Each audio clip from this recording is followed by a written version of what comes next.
A Witch Shall Be Born by Robert E. Howard. This story was first published in Weird Tales, December 1934. Chapter 1. The Blood Red Crescent. Taramis, Queen of Khauran, awakened from a dream-haunted slumber to a silence that seemed more like the stillness of nighted catacombs than the normal quiet of a sleeping place.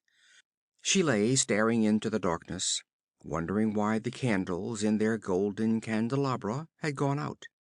A flecking of stars marked a gold-barred casement that lent no illumination to the interior of the chamber.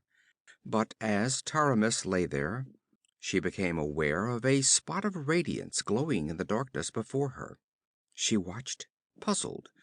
It grew, and its intensity deepened as it expanded, a widening disk of lurid light hovering against the dark velvet hangings of the opposite wall. Taramis caught her breath, starting up to a sitting position. A dark object was visible in that circle of light, a human head. In a sudden panic, the queen opened her lips to cry out for her maids. Then she checked herself. The glow was more lurid, the head more vividly limned. It was a woman's head, small, delicately molded, superbly poised, with a high-piled mass of lustrous black hair. The face grew distinct as she stared, and it was the sight of this face which froze the cry in Taramis's throat. The features were her own. She might have been looking into a mirror which subtly altered her reflection, lending it a tigerish gleam of eye, a vindictive curl of lip. "Ishtar!" gasped Taramis. "I am bewitched!" Appallingly, the apparition spoke, and its voice was like a honeyed venom. "Bewitched? No, sweet sister. Here is no sorcery." "Sister?" stammered the bewildered girl. "I have no sister." "You never had a sister?" came the sweet, poisonously mocking voice. "Never a twin sister whose flesh was as soft as yours to caress or hurt?"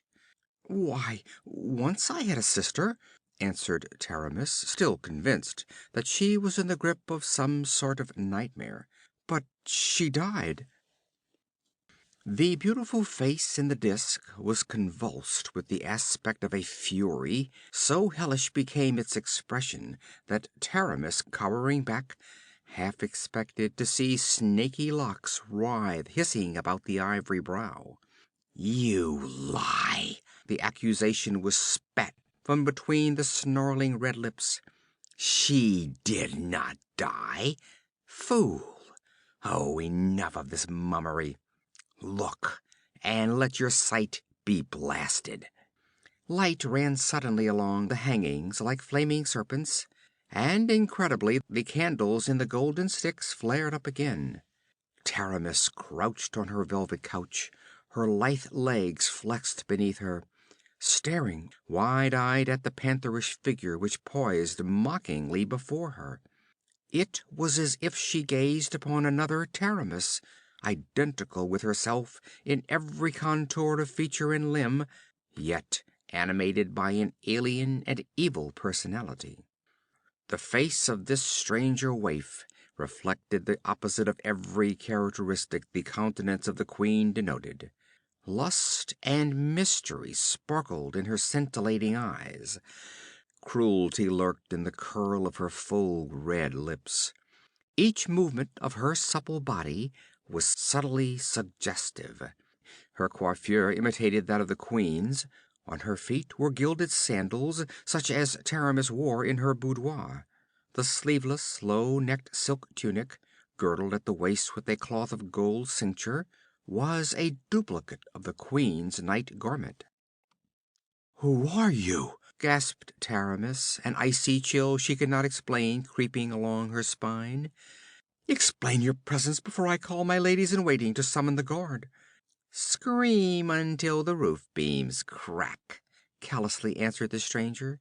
"Your sluts will not wake till dawn, though the palace spring into flames about them. Your guardsmen will not hear your squeals. They have been sent out of this wing of the palace." "What!" exclaimed Taramis, stiffening with outraged majesty.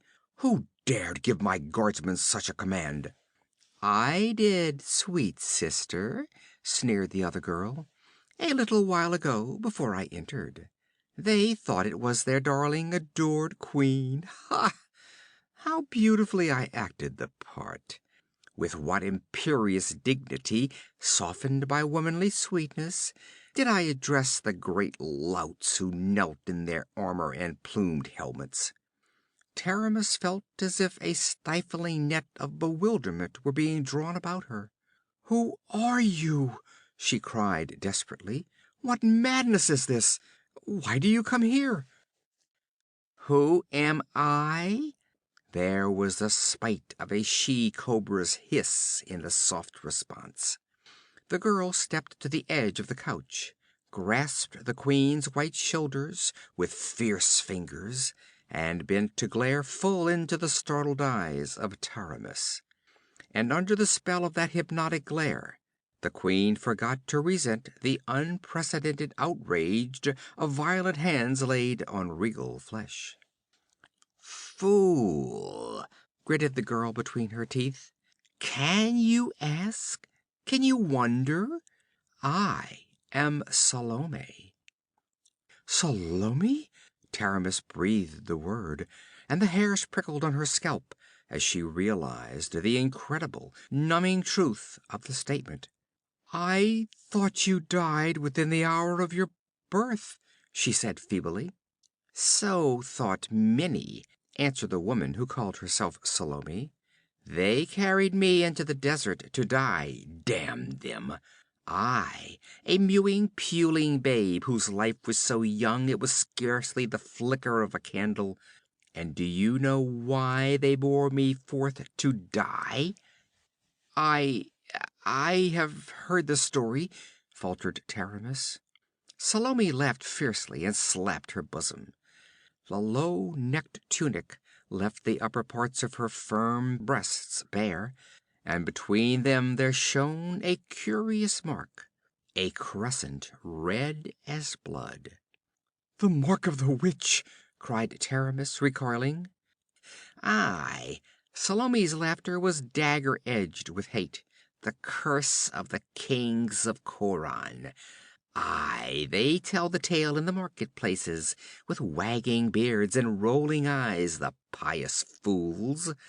They tell how the first queen of our line had traffic with a fiend of darkness, and bore him a daughter who lives in foul legendry to this day.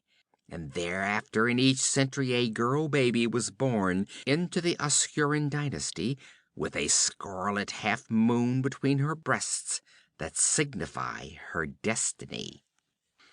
Every century a witch shall be born, so ran the ancient curse, and so it has come to pass.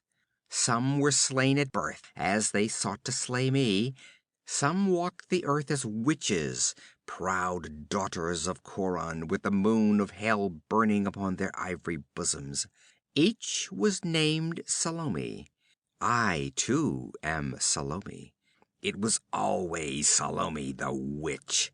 It will always be Salome the witch.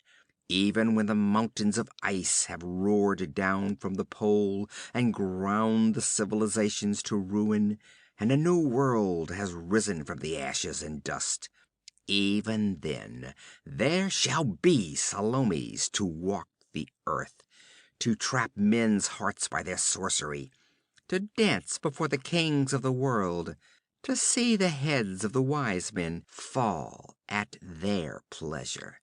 "But you," stammered Taramis. "I?"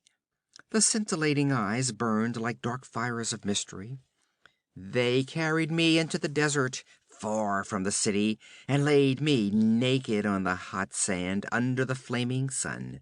And then they rode away and left me for the jackals and the vultures and the desert wolves. But the life in me was stronger than the life in common folk. for it partakes of the essence of the forces that seethe in the black gulfs beyond mortal ken. The hours passed and the sun slashed down like the molten flames of hell, but I did not die. Aye, something of that torment I remember, faintly and far away, as one remembers a dim, formless dream. Then there were camels and yellow-skinned men who wore silk robes and spoke in a weird tongue. Strayed from the caravan road, they passed close by, and their leader saw me and recognized the scarlet crescent on my bosom. He took me up and gave me life. He was a magician from far Kahiti, returning to his native kingdom after a journey to Stygia. He took me with him to purple towering Pykan, its minarets rising amid the vine-festooned jungles of bamboo, and there I grew to womanhood under his teaching. Age had steeped him deep in black wisdom, not weakened his power of evil. Many things he taught me. She paused, smiling enigmatically, with wicked mystery gleaming in her dark eyes. Then she tossed her head. He drove me from him at last, saying that I was but a common witch in spite of his teachings, and not fit to command the mighty sorcery he would have taught me. He would have made me queen of the world, and ruled the nations through me, he said, but I was only a harlot of darkness. But what of it? I could never endure to seclude myself in a golden tower, and spend the long hours staring into a crystal globe, mumbling over incantations written on serpent skin in the blood of virgins, poring over musty volumes in forgotten languages. He said I was but an earthly sprite, knowing naught of the deeper gulfs of cosmic sorcery. Well, this world contains all I desire: power and pomp and glittering pageantry, handsome men and soft women for my paramours and my slaves. He had told me who I was, of the curse and my heritage. I have returned to take that to which I have as much right as you. Now it is mine by right of possession. What do you mean?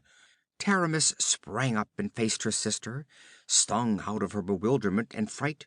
Do you imagine that by drugging a few of my maids and tricking a few of my guardsmen, you have established a claim to the throne of Conan? Do not forget that I am queen of Coran. I shall give you a place of honor as my sister, but Salome laughed hatefully. How generous of you, dear sweet sister. But before you begin putting me in my place, perhaps you will tell me whose soldiers camp in the plain outside the city walls? They are the Shemitish mercenaries of Constantius, the Gothic voivode of the Free Companies. And what do they in Coran? Cooed Salome. Taramis felt that she was being subtly mocked, but she answered with an assumption of dignity which she scarcely felt. Constantius asked permission to pass along the borders of Coran on his way to Turan.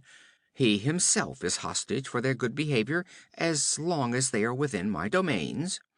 And Constantius, pursued Salome, did he not ask your hand today? Taramis shot her a clouded glance of suspicion. How did you know that? An insolent shrug of the slim, naked shoulders was the only reply. You refused, dear sister?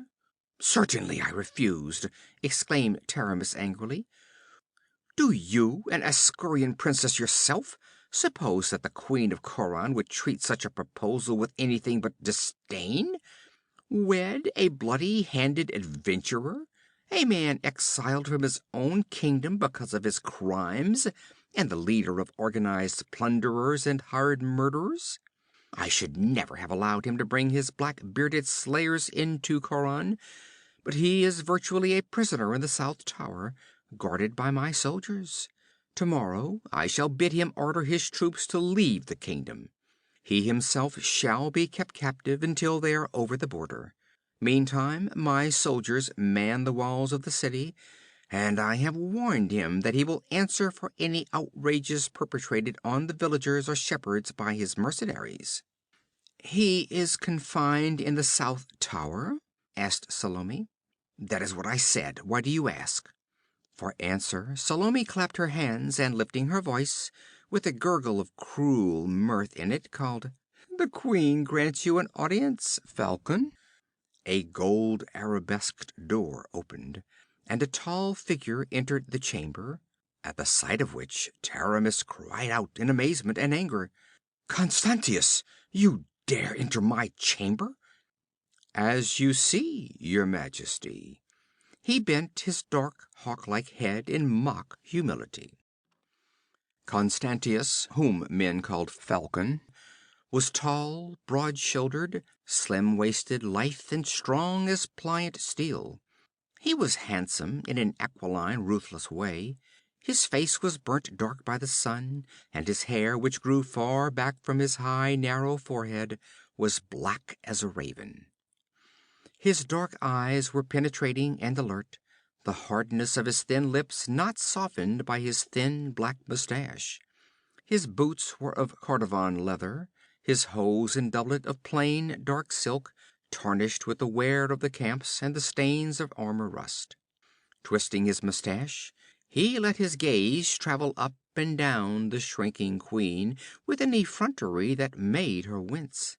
"By Ishtar, Taramis," he said silkily, "I find you more alluring in this night tunic than in your queenly robes. Truly, this is an auspicious night." Fear grew in the queen's dark eyes. She was no fool.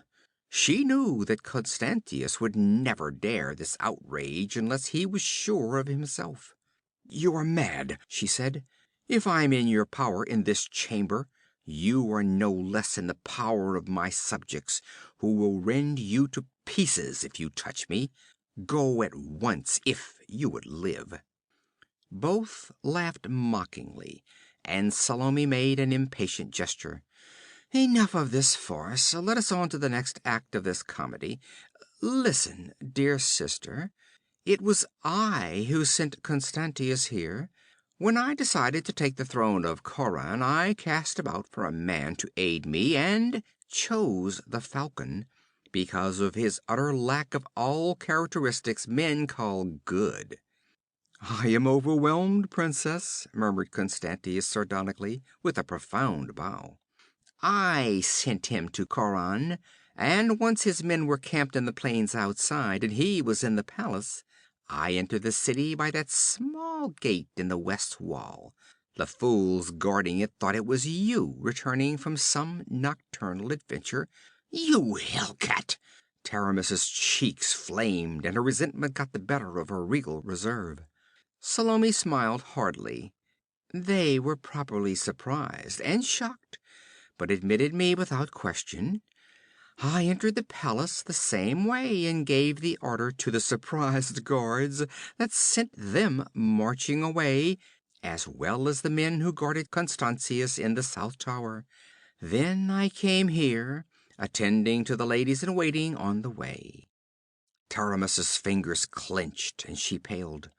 "Well, what next?" she asked in a shaky voice.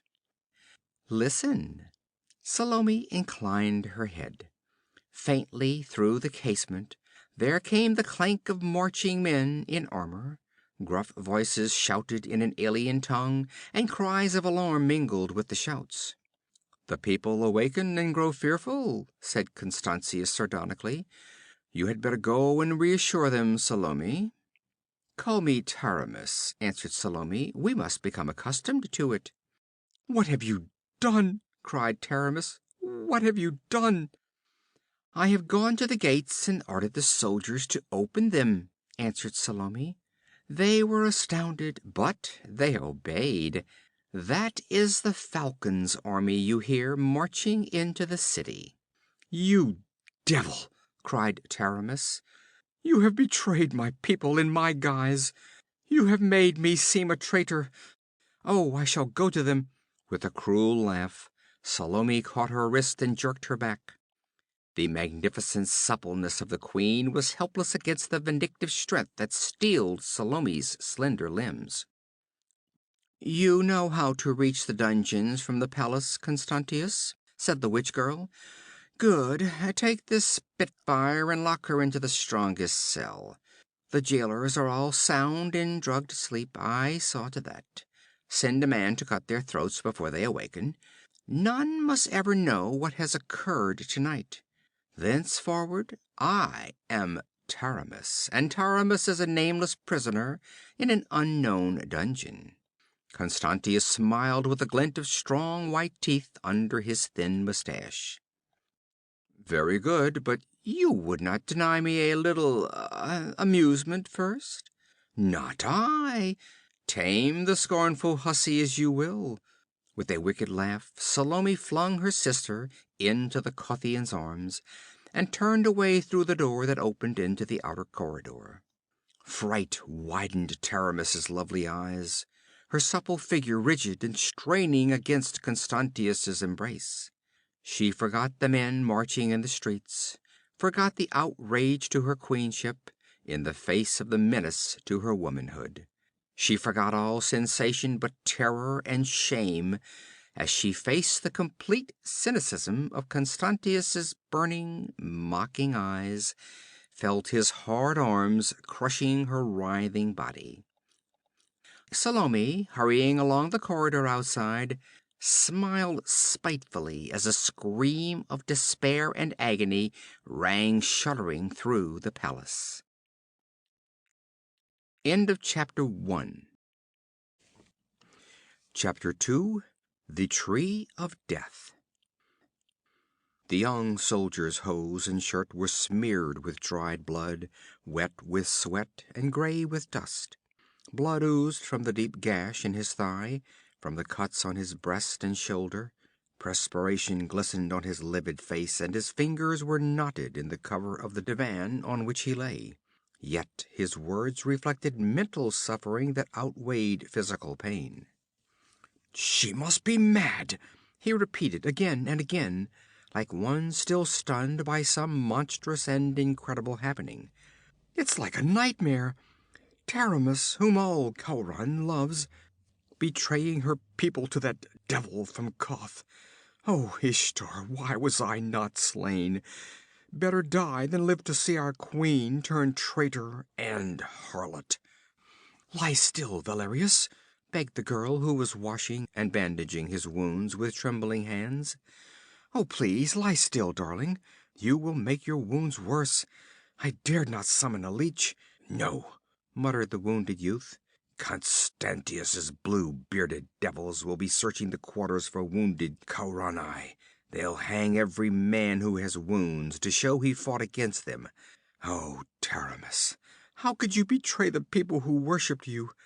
In his fierce agony he writhed, weeping in rage and shame, and the terrified girl caught him in her arms, straining his tossing head against her bosom, imploring him to be quiet.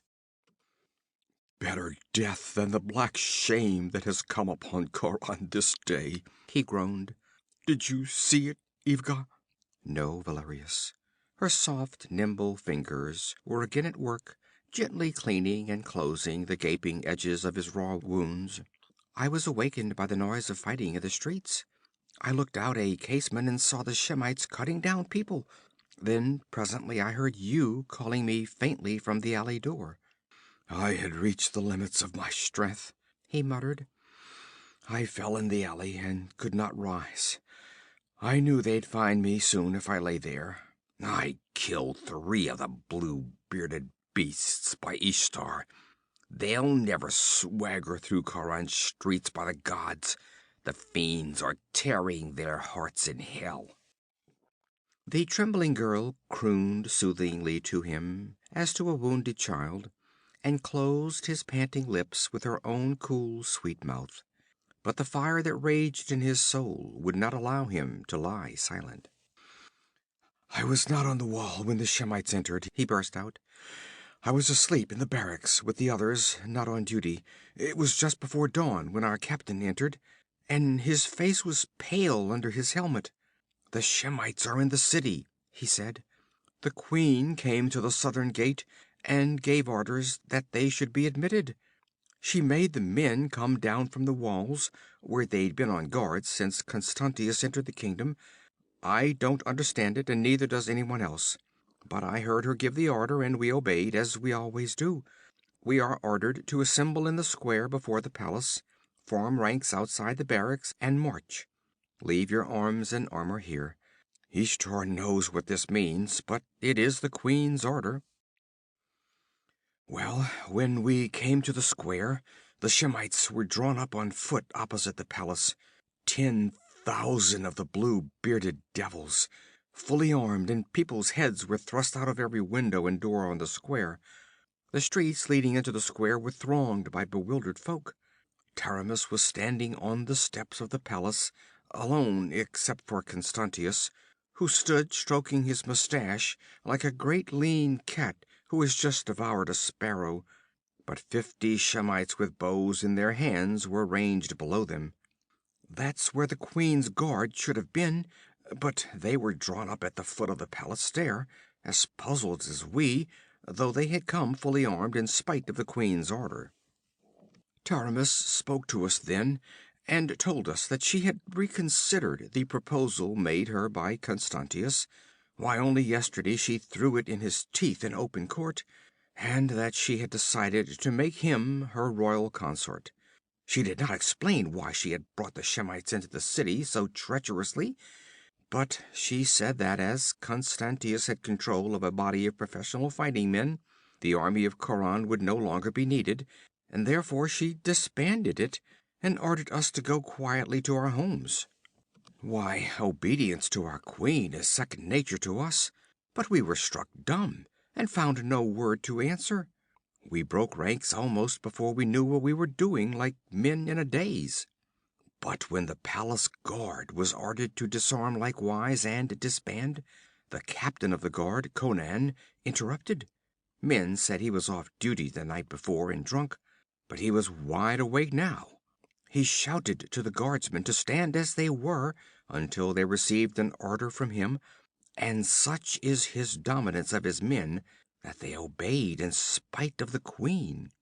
He strode up to the palace steps and glared at Taramis, and then he roared, "This is not the queen! This isn't Taramis! It's some devil in masquerade!" Then hell was to pay. I don't know just what happened. I think a Shemite struck Conan, and Conan killed him. The next instant, the square was a battleground. The Shemites fell on the guardsmen, and their spears and arrows struck down many soldiers who had already disbanded. Some of us grabbed up such weapons as we could and fought back. We hardly knew what we were fighting for, but it was against Constantius and his devils, not against Taramis, I swear it. Constantius shouted to cut the traitors down. We were not traitors. Despair and bewilderment shook his voice. The girl murmured pityingly, not understanding it all, but aching in sympathy with her lover's suffering. The people did not know which side to take. It was a madhouse of confusion and bewilderment. We who fought didn't have a chance in no formation, without armor and only half armed. The guards were fully armed and drawn up in a square, but there were only 500 of them. They took a heavy toll before they were cut down, but there could be only one conclusion to such a battle. And while her people were being slaughtered before her, Taramis stood on the palace steps with Constantius's arm about her waist, and laughed like a heartless, beautiful fiend. Gods, it's all mad, mad! I never saw a man fight as Conan fought. He put his back to the courtyard wall, and before they overpowered him, the dead men were strewn in heaps thigh deep about him. But at last they dragged him down, 100 against 1. When I saw him fall, I dragged myself away, feeling as if the world had burst under my very fingers. I heard Constantius call to his dogs to take the captain alive, stroking his mustache with that hateful smile on his lips. The smile was on the lips of Constantius at that very moment. He sat his horse among a cluster of his men, thick-bodied Shemites with curled blue-black beards and hooked noses. The low swinging sun struck glints from their peaked helmets and the silvered scales of their corselets. Nearly a mile behind, the walls and towers of Conan rose sheer out of the meadowlands. By the side of the caravan road a heavy cross had been planted, and on this grim tree a man hung, nailed there by iron spikes through his hands and feet. Naked but for a loincloth, the man was almost a giant in stature, and his muscles stood out in thick corded ridges on limbs and body, which the sun had long ago burned brown. The perspiration of agony beaded his face and his mighty breast, but from under the tangled black mane that fell over his low, broad forehead, his blue eyes blazed with an unquenched fire. Blood oozed sluggishly from the lacerations in his hands and feet. Constantius saluted him mockingly. "I am sorry, Captain," he said, "that I cannot remain to ease your last hours, but I have duties to perform in yonder city. I must not keep your delicious queen waiting." He laughed softly. "So I leave you to your own device, and those beauties." He pointed meaningly at the black shadows which swept incessantly back and forth high above. "Were it not for them, I imagine that a powerful brute like yourself should live on the cross for days. Do not cherish any illusions of rescue because I am leaving you unguarded. I have had it proclaimed that anyone seeking to take your body, living or dead, from the cross will be flayed alive, together with all the members of his family, in the public square. I am so firmly established in Conan that my order is as good as a regiment of guardsmen. I am leaving no guard, because the vultures will not approach as long as anyone is near, and I do not wish them to feel any constraint. That is also why I brought you so far from the city. These desert vultures approach the walls no closer than this spot. And so, brave captain, farewell.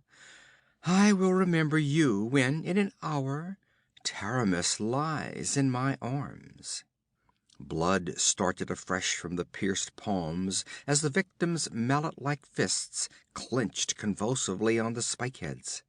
Knots and bunches of muscle started out of the massive arms, and Conan beat his head forward and spat savagely at Constantius's face.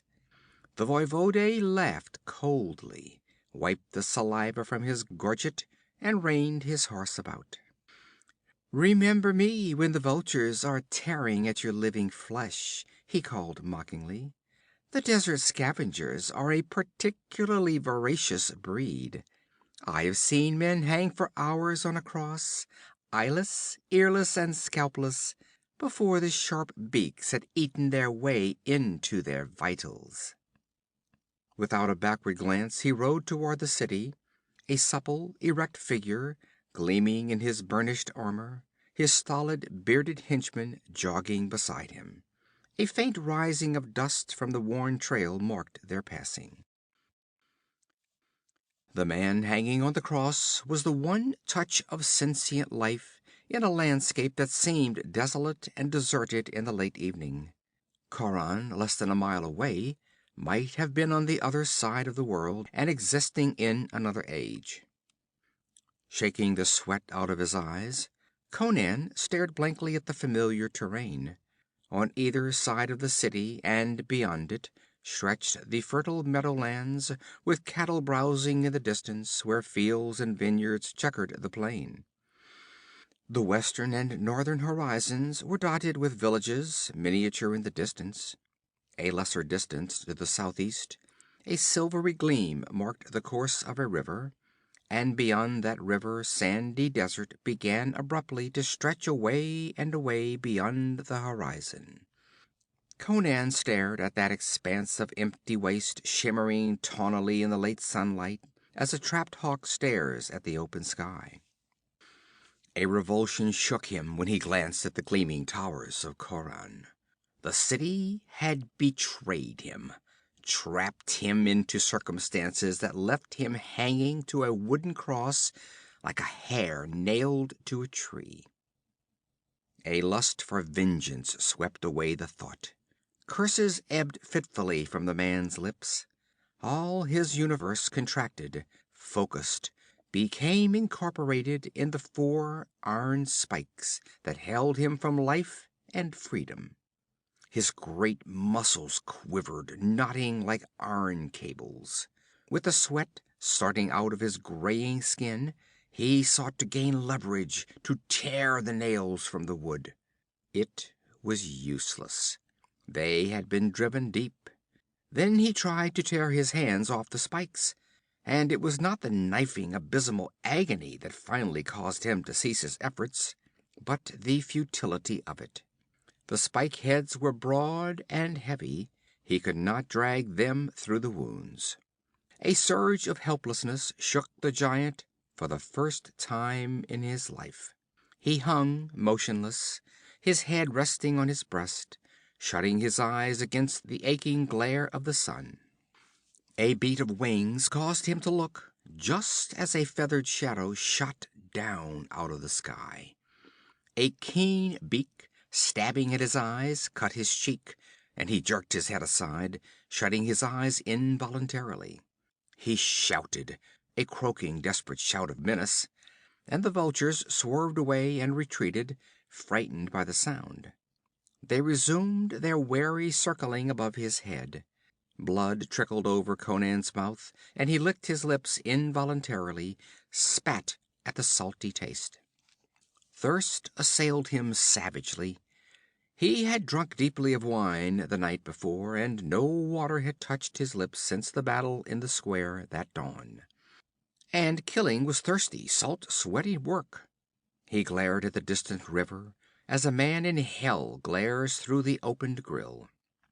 He thought of gushing freshlets of white water he had breasted, laved to the shoulders in liquid jade. He remembered great horns of foaming ale, jacks of sparkling wine gulped carelessly or spilled on the tavern floor. He bit his lip to keep from bellowing in intolerable anguish as a tortured animal bellows. The sun sank, a lurid ball in a fiery sea of blood. Against a crimson rampart that banded the horizon, the towers of the city floated unreal as a dream. The very sky was tinged with blood to his misted glare. He licked his blackened lips and stared with bloodshot eyes at the distant river. It, too, seemed crimson with blood, and the shadows crawling up from the east seemed black as ebony. In his dulled ears sounded the louder beat of wings. Lifting his head, he watched with the burning glare of a wolf the shadows wheeling above him. He knew that his shouts would frighten them away no longer. One dipped lower and lower. Conan drew his head back as far as he could, waiting with terrible patience. The vulture swept in with a swift roar of wings. Its beak flashed down, ripping the skin on Conan's chin as he jerked his head aside. Then, before the bird could flash away, Conan's head lunged forward on his mighty neck muscles, and his teeth, snapping like those of a wolf, locked on the bare, wattled neck. Instantly the vulture exploded into squawking, flapping hysteria. Its thrashing wings blinded the man, and its talons ripped his chest. But grimly he hung on, the muscles starting out in lumps on his jaws, and the scavenger's neckbones crunched between those powerful teeth. With a spasmodic flutter, the bird hung limp. Conan let go, spat blood from his mouth. The other vultures, terrified by the fate of their companion, were in full flight to a distant tree, where they perched like black demons in conclave. Ferocious triumph surged through Conan's numbed brain. Life beat strongly and savagely through his veins. He could still deal death. He still lived. Every twinge of sensation, even of agony, was a negation of death. By Mitra! Either a voice spoke, or he suffered from hallucination. In all my life I have never seen such a thing. Shaking the sweat and blood from his eyes, Conan saw 4 horsemen sitting their steeds in the twilight and staring up at him. 3 were lean, white-robed hawks, Zaugir tribesmen without a doubt, nomads from beyond the river. The other was dressed like them in a white girdled collet and a flowing headdress which, banded about the temples with a triple circlet of braided camel hair, fell to his shoulders. But he was not a Shemite. The dust was not so thick, nor Conan's hawk-like sight so clouded, that he could not perceive the man's facial characteristics. He was as tall as Conan, though not so heavy-limbed. His shoulders were broad, and his supple figure was hard as steel and whalebone. A short black beard did not altogether mask the aggressive jut of his lean jaw, and gray eyes, cold and piercing as a sword, gleamed from the shadows of the kafiya.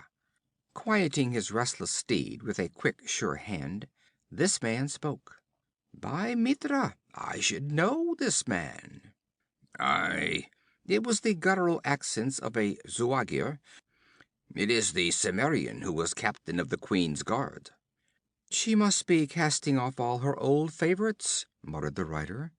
Who'd have ever thought it of Queen Taramis? I'd rather have a long, bloody war. It would have given us desert folk a chance to plunder. As it is, we've come this close to the walls and found only this nag. He glanced at a fine gelding led by one of the nomads. And this dying dog. Conan lifted his bloody head.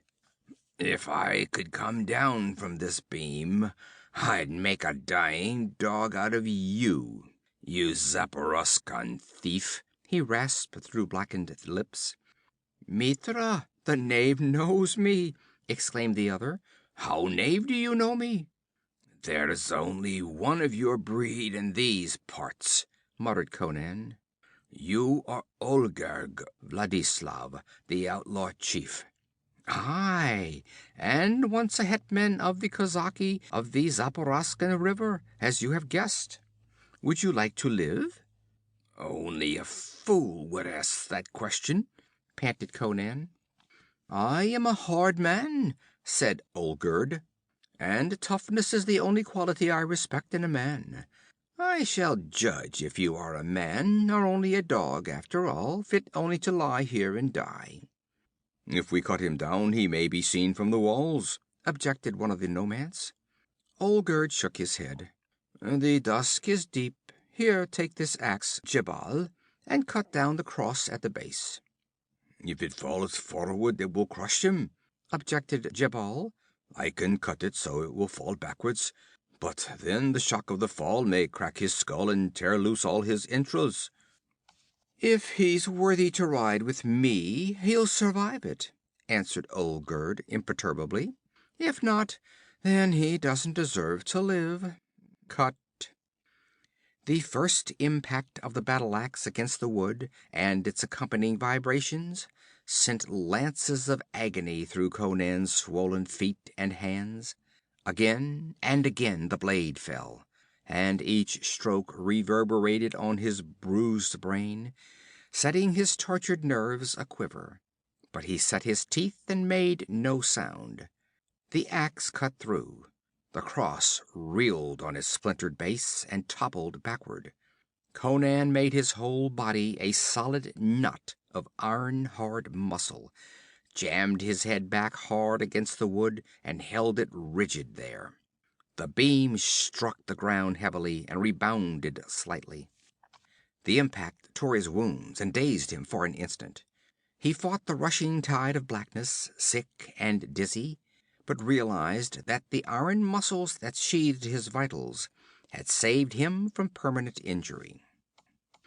And he had made no sound, though blood oozed from his nostrils and his belly muscles quivered with nausea. With a grunt of approval, Jabal bent over him with a pair of pincers used to draw horseshoe nails, and gripped the head of the spike in Conan's right hand, tearing the skin to get a grip on the deeply embedded head. The pincers were small for that work. Jabal sweated and tugged, swearing and wrestling with stubborn iron, working it back and forth, in swollen flesh as well as in wood. Blood started, oozing over the Cimmerian's fingers.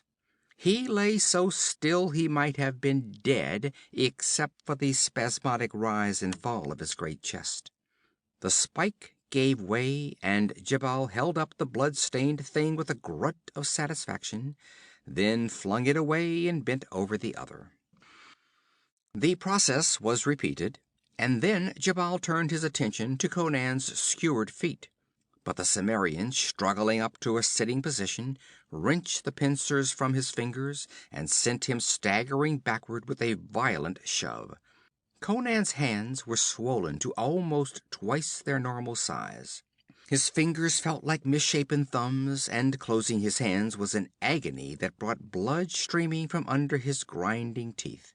But somehow, clutching the pincers clumsily with both hands, he managed to wrench out first one spike and then the other. They were not driven so deeply into the wood as the others had been. He rose stiffly and stood upright on his swollen, lacerated feet, swaying drunkenly, the icy sweat dripping from his face and body. Cramps assailed him, and he clamped his jaws against the desire to retch. Olgerd, watching him impersonally, motioned him toward the stolen horse. Conan stumbled toward it, and every step was a stabbing, throbbing hell that flecked his lips with bloody foam. One misshapen, groping hand fell clumsily on the saddle bow. A bloody foot somehow found the stirrup.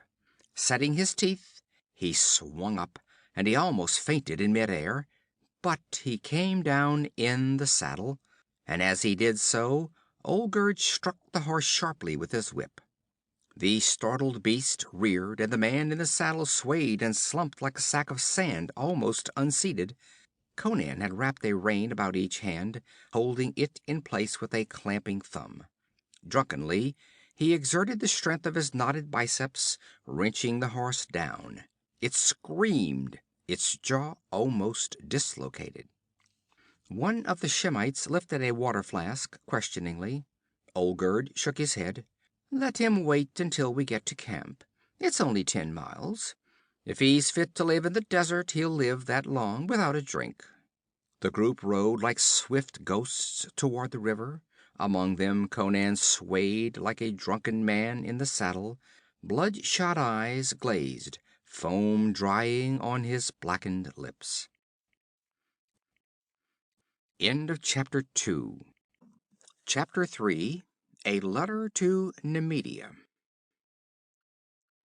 The savant Astræus, traveling in the East in his never-tiring search for knowledge, wrote a letter to his friend and fellow philosopher Alcimedes in his native Nemedia, which constitutes the entire knowledge of the Western nations concerning the events of that period in the East, always a hazy, half-mythical region in the minds of the Western folk. Astræus wrote in part: "You can scarcely conceive, my dear old friend, of the conditions now existing in this tiny kingdom since Queen Taramis admitted Constantius and his mercenaries, an event which I briefly described in my last hurried letter. 7 months have passed since then, during which time it seems as though the devil himself has been loosed in this unfortunate realm. Taramis seems to have gone quite mad, whereas formerly she was famed for her virtue, justice, and tranquility. She is now notorious for qualities precisely opposite to those just enumerated. Her private life is a scandal, or perhaps private is not the correct term, since the queen makes no attempt to conceal the debauchery of her court. She constantly indulges in the most infamous revelries, in which the unfortunate ladies of the court are forced to join, young married women as well as virgins. She herself has not bothered to marry her paramour Constantius, who sits on the throne beside her and reigns as her royal consort, and his officers follow his example and do not hesitate to debauch any woman they desire, regardless of her rank or station. The wretched kingdom groans under exorbitant taxation, the farms are stripped to the bone, and the merchants go in rags, which are all that is left them by the tax gatherers. Nay, they are lucky if they escape with a whole skin. I sense your incredulity, good Alcibiades. You will fear that I exaggerate conditions in Khauran. Such conditions would be unthinkable in any of the Western countries, admittedly, but you must realize the vast difference that exists between West and East, especially this part of the East. In the first place, Khauran is a kingdom of no great size, one of the many principalities which at one time formed the eastern part of the Empire of Koth, and which later regained the independence which was theirs at a still earlier age. This part of the world is made up of these tiny realms, diminutive in comparison with the great kingdoms of the West, or the great sultanates of the farther East, but important in their control of the caravan routes and in the wealth concentrated in them. Khauran is the most southeasterly of these principalities, bordering on the very deserts of eastern Shem. The city of Khauran is the only city of any magnitude in the realm, and stands within sight of the river which separates the grasslands from the sandy desert like a watchtower to guard the fertile meadows behind it.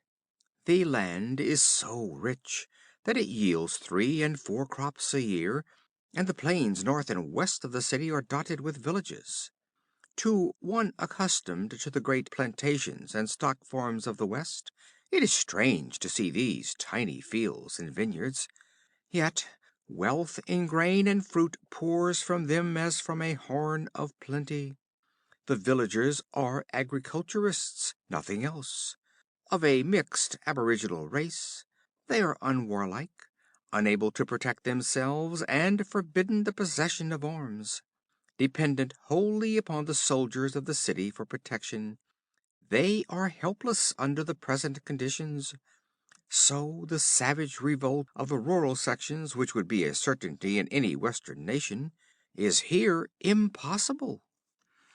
They toil supinely under the iron hand of Constantius, and his black-bearded Shemites ride incessantly through the fields with whips in their hands like the slave drivers of the black serfs who toil in the plantations of southern Zingara.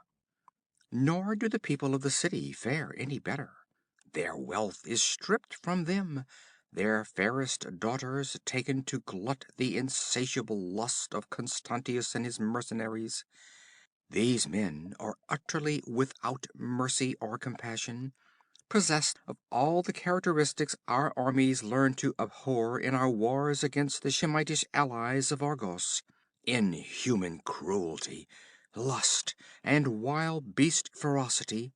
The people of the city are Khauran's ruling caste, predominantly Hyborian, and valorous and warlike. But the treachery of their queen delivered them into the hands of their oppressors.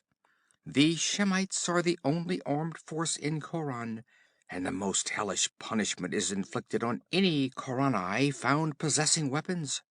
A systematic persecution to destroy the young Khauranite men able to bear arms has been savagely pursued. Many have ruthlessly been slaughtered, others sold as slaves to the Turanians. Thousands have fled the kingdom, and either entered the service of other rulers or become outlaws, lurking in numerous bands along the borders. At present there is some possibility of invasion from the desert, which is inhabited by tribes of Shemitish nomads. The mercenaries of Constantius are men from the Shemitish cities of the west: Pelishtim, Anakim, Orkarim, and are ardently hated by the Zuagirs and other wandering tribes. As you know, good Alcimides, the countries of these barbarians are divided into the western meadowlands, which stretch to the distant ocean, and in which rise the cities of the town dwellers, and the eastern deserts, where the lean nomads hold sway. There is incessant warfare between the dwellers of the cities and the dwellers of the desert. The Zuagirs have fought with and raided Khauran for centuries without success, but they resent its conquest of their western kin. It is rumored that their natural antagonism is being fomented by the man who was formerly the captain of the Queen's Guard, and who, somehow escaping the hate of Constantius, who actually had him upon the cross, fled to the nomads. He is called Conan, and is himself a barbarian, one of those gloomy Cimmerians whose ferocity our soldiers have more than once learned to their bitter cost. It is rumored that he has become the right-hand man of Olgerd Vladislav, the Kozak adventurer who wandered down from the northern steppes and made himself chief of a band of Zuagirs. There are also rumors that this band has increased vastly in the last few months, and that Olgerd, incited no doubt by this Cimmerian, is even considering a raid on Khauran. It cannot be anything more than a raid, as the Zuagirs are without siege machines or the knowledge of investing a city, and it has been proven repeatedly in the past that the nomads in their loose formation, or rather lack of formation, are no match in hand-to-hand fighting for the well-disciplined, fully armed warriors of the Shemitish cities. The natives of Khauran would perhaps welcome this conquest, since the nomads could deal with them no more harshly than their present masters, and even total extermination would be preferable to the suffering they have to endure. But they are so cowed and helpless that they could give no aid to the invaders. Their plight is most wretched. Taramis, apparently possessed of a demon, stops at nothing. She has abolished the worship of Ishtar and turned the temple into a shrine of idolatry. She has destroyed the ivory image of the goddess which these Eastern Hyborians worship, and which, inferior as it is to the true religion of Mithra, which we Western nations recognize, is still superior to the devil worship of the Shemites, and filled the temple of Ishtar with obscene images of every imaginable sort, gods and goddesses of the night, portrayed in all the salacious and perverse poses, and with all the revolting characteristics that a degenerate brain could conceive. Many of these images are to be identified as foul deities of the Shemites, the Turanians, the Venhaians, and the Khitans, but others are reminiscent of a hideous and half-remembered antiquity, vile shapes, forgotten except in the most obscure legends. Where the queen gained the knowledge of them, I dare not even hazard a guess. She has instituted human sacrifice, and since her mating with Constantius, no less than 500 men, women, and children have been immolated.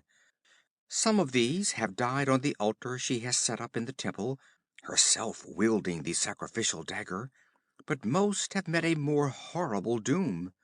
Taramis has placed some sort of monster in a crypt in the temple. What it is and whence it came, none knows, but shortly after she had crushed the desperate revolt of her soldiers against Constantius, she spent a night alone in the desecrated temple, alone except for a dozen bound captives, and the shuddering people saw thick, foul-smelling smoke curling up from the dome, heard all night the frenetic chanting of the queen and the agonized cries of her tortured captives, and toward dawn another voice mingled with these sounds, a strident, inhuman croaking that froze the blood of all who heard. In the full dawn, Taramis reeled drunkenly from the temple, her eyes blazing with demoniac triumph. The captives were never seen again, nor the croaking voice heard.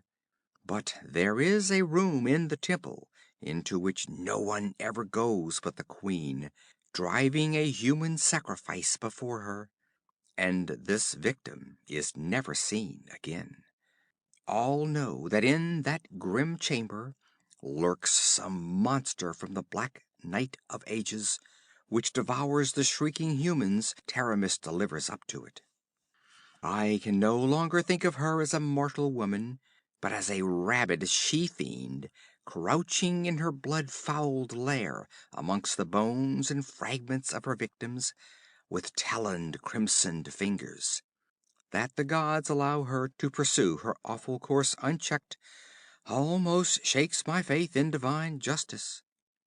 When I compare her present conduct with her deportment when I first came to Coron 7 months ago, I am confused with bewilderment, and almost inclined to the belief held by many of the people that a demon has possessed the body of Taramis. A young soldier, Valerius, had another belief. He believed that a witch had assumed a form identical with that of Coran's adored ruler. He believed that Taramis had been spirited away in the night and confined in some dungeon, and that this being ruling in her place was but a female sorcerer. He swore that he would find the real queen if she still lived, but I greatly fear that he himself has fallen victim to the cruelty of Constantius. He was implicated in the revolt of the palace guards, escaped and remained in hiding for some time, stubbornly refusing to seek safety abroad, and it was during this time that I encountered him and he told me his beliefs. But he has disappeared, as so many have, whose fate one dares not conjecture, and I fear he has been apprehended by the spies of Constantius. But I must conclude this letter and slip it out of the city by means of a swift carrier pigeon, which will carry it to the post whence I purchased it, on the borders of Koth. By rider and camel train it will eventually come to you. I must haste before dawn. It is late, and the stars gleam whitely on the gardened roofs of Khauran. A shuddering silence envelops the city, in which I hear the throb of a sullen drum from the distant temple. I doubt not that Taramis is there, concocting more devilry. But the savant was incorrect in his conjecture concerning the whereabouts of the woman he called Taramis. The girl whom the world knew as Queen of Khauran stood in a dungeon, lighted only by a flickering torch which played on her features, etching the diabolical cruelty of her beautiful countenance.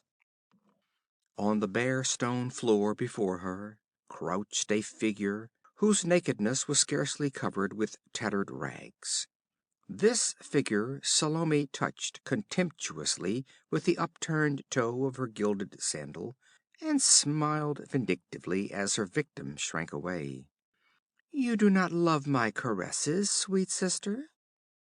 Taramis was still beautiful, in spite of her rags and the imprisonment and abuse of 7 weary months. She did not reply to her sister's taunts, but bent her head as one grown accustomed to mockery. This resignation did not please Salome. She bit her red lip and stood, tapping the toe of her shoe against the floor, as she frowned down at the passive figure. Salome was clad in the barbaric splendor of a woman of Shushan. Jewels glittered in the torchlight on her gilded sandals, on her gold breastplates, and the slender chains that held them in place.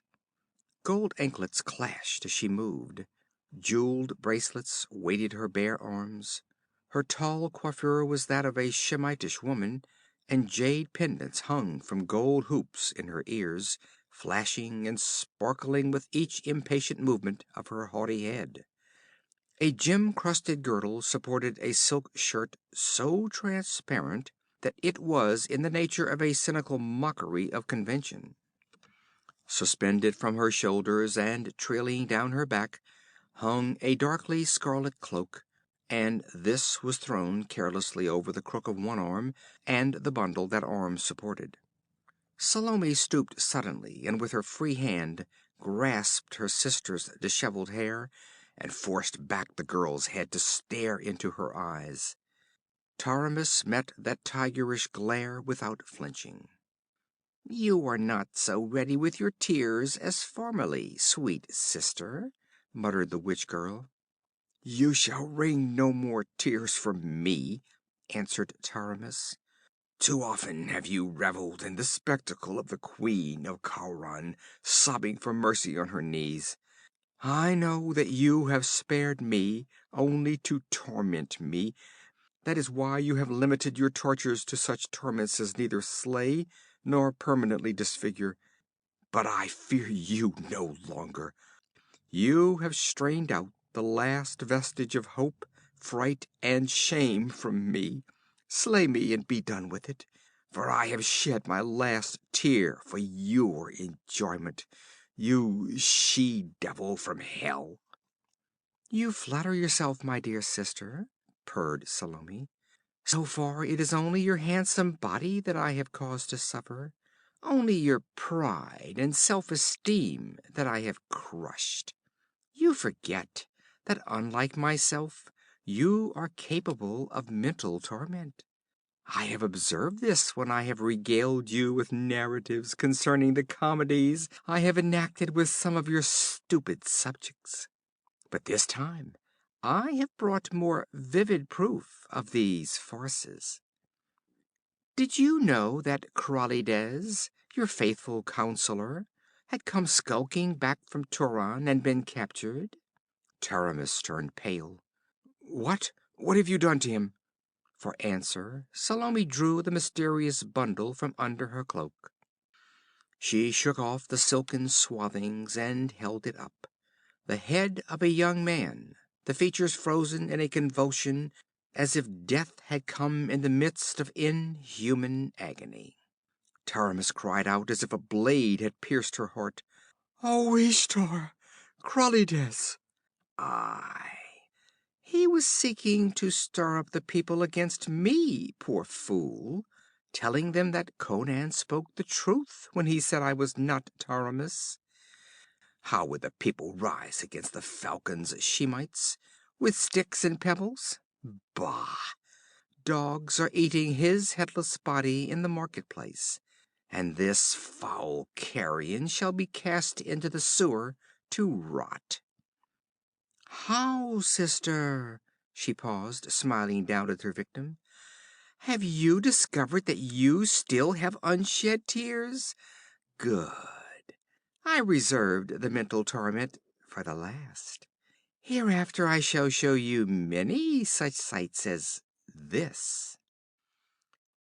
Standing there in the torchlight with the severed head in her hand, she did not look like anything ever borne by a human woman, in spite of her awful beauty. Taramis did not look up. She lay face down on the slimy floor, her slim body shaken in sobs of agony, beating her clenched fists against the stones. Salome sauntered toward the door, her anklets clashing at each step, her ear pendants winking in the torch glare. A few moments later, she emerged from a door under a sullen arch that led into a court, which in turn opened upon a winding alley. A man standing there turned toward her, a giant Shemite, with somber eyes and shoulders like a bull, his great black beard falling over his mighty silver-mailed breast. "She wept." His rumble was like that of a bull, deep, low-pitched, and stormy. He was the general of the mercenaries, one of the few even of Constantius's associates who knew the secret of the queens of Khauran. "Aye, Khumbanigash, there are whole sections of her sensibilities that I have not touched. When one sense is dulled by continual laceration, I will discover a newer, more poignant pang. Here, dog!" A trembling, shambling figure in rags, filth, and matted hair approached, one of the beggars that slept in the alleys and open courts. Salome tossed the head to him. "Here, deaf one, cast that in the nearest sewer. Make the sign with your hands, Kumbanigash. He cannot hear." The general complied, and the tousled head bobbed as the man turned painfully away. "Why do you keep up this farce?" rumbled Kumbanigash. "You are so firmly established on the throne that nothing can unseat you. What if Karunai fools learn the truth? They can do nothing. Proclaim yourself in your true identity. Show them their beloved ex-queen and cut off her head in the public square." "Not yet, good Kumbanigash." The arch door slammed on the hard accents of Salome, the stormy reverberations of Kumbanigash. The mute beggar crouched in the courtyard, and there was none to see that the hands which held the severed head were quivering strongly. Brown, sinewy hands, strangely incongruous with the bent body and filthy tatters. "I knew it!" It was a fierce, vibrant whisper, scarcely audible. "She lives! O Krallides, your martyrdom was not in vain. They have her locked in that dungeon. O Ishtar, if you love true men, aid me now." End of chapter 3. Chapter 4. Wolves of the Desert. Olgerd Vladislav filled his jeweled goblet with crimson wine from a golden jug, and thrust the vessel across the ebony table to Conan the Cimmerian. Olgerd's apparel would have satisfied the vanity of any Zaporoskan hetman. His khalat was of white silk, with pearls sewn on the bosom. Girdled at the waist with a Bakhuriot belt, its skirts were drawn back to reveal his wide silken breeches, tucked into short boots of soft green leather, adorned with gold thread. On his head was a green silk turban, wound about a spired helmet chased with gold. His only weapon was a broad curved Cherkese knife in an ivory sheath girdled high on his left hip, Kozak fashion. Throwing himself back in his gilded chair with its carven eagles, Olgerd spread his booted legs before him and gulped down the sparkling wine noisily.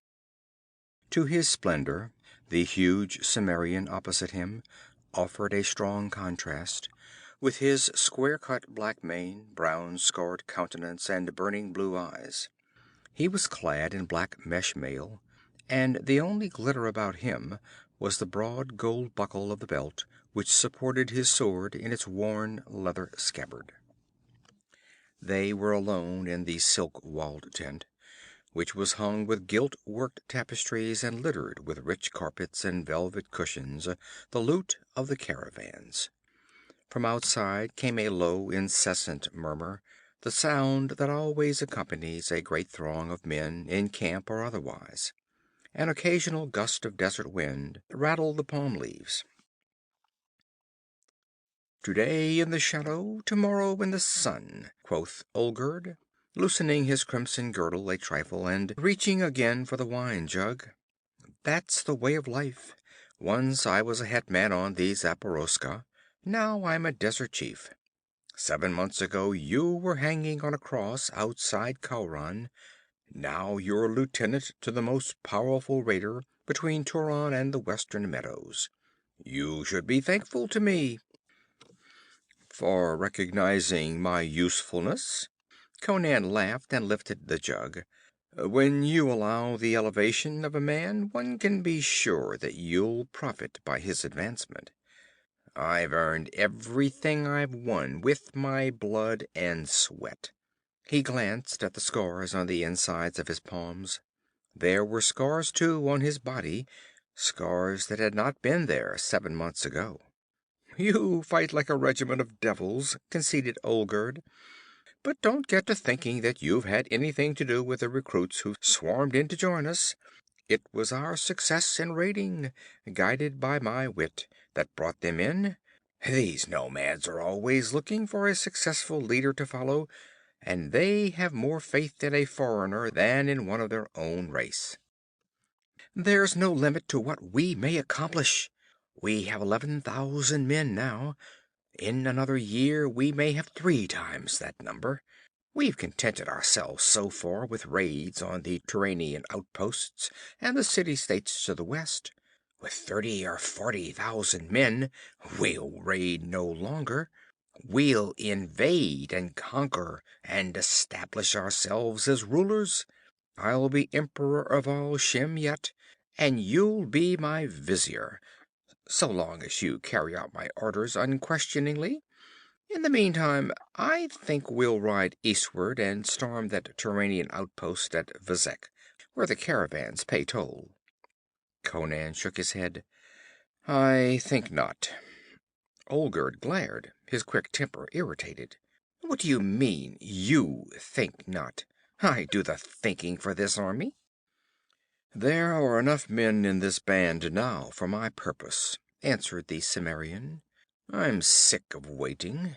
I have a score to settle. Oh! Olgerd scowled and gulped wine, then grinned. Still thinking of that cross, eh? Well, I like a good hater, but that can wait. You told me once you'd aid me in taking Khauran, said Conan. Yes, but that was before I began to see the full possibilities of our power, answered Olgerd. I was only thinking of the loot in the city.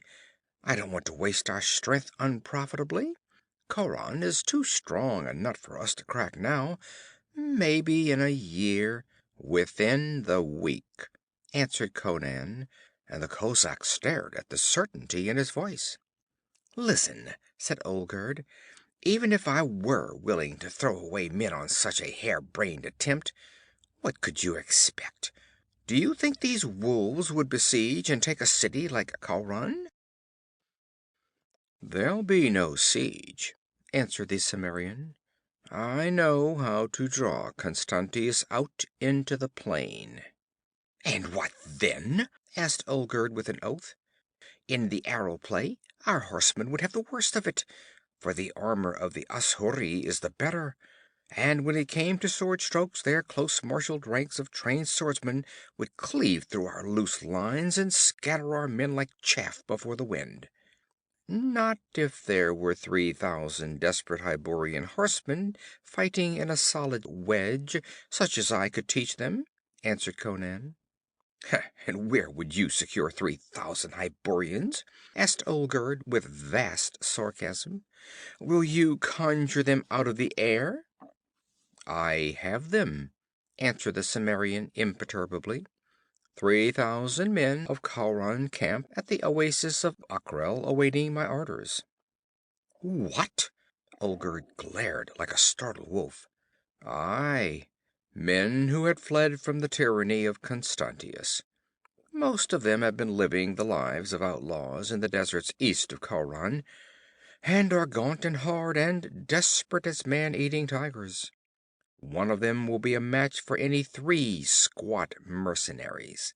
It takes oppression and hardship to stiffen men's guts and put the fire of hell into their thews. They were broken up into small bands. All they needed was a leader. They believed the word I sent them by my riders, and assembled at the oasis and put themselves at my disposal. All this without my knowledge? A feral light began to gleam in Olgerd's eye. He hitched at his weapon girdle. It was I they wished to follow, not you. And what did you tell these outcasts to gain their allegiance? There was a dangerous ring in Olgerd's voice.